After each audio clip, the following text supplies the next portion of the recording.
The vehicular homicide trial of Jon Strine ended, but without a verdict, extending what some are calling a nightmare. In the summer of 2009, Jon Strine ran his car into Lorri and Gary Keller's motorcycle at 4th and Brown. Lorri died at the scene and Gary Keller lost the use of his arms and legs.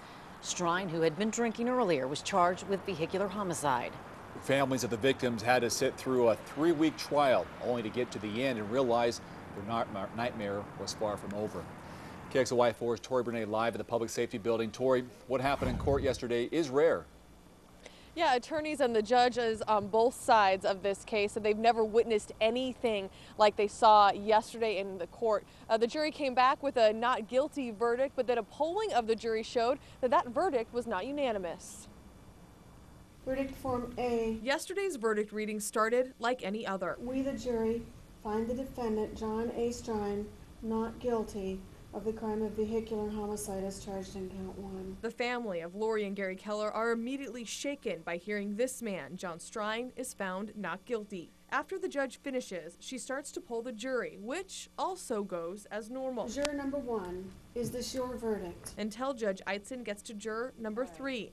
The same question is asked, but she gets a different response. All right,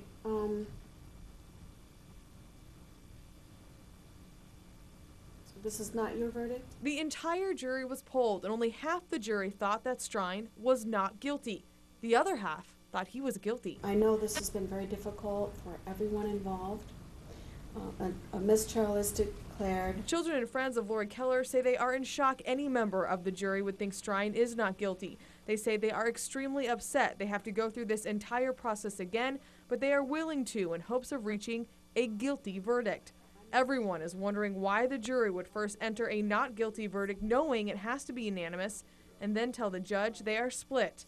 But there are only 12 people who know the answer to that question. My understanding is that the state will want to try this case again, that I would like to do it as soon as possible. And a hearing has been scheduled for Monday morning to set another trial date. That trial will most likely be in March. In Spokane, Tori Brunetti, KXLY4 HD News.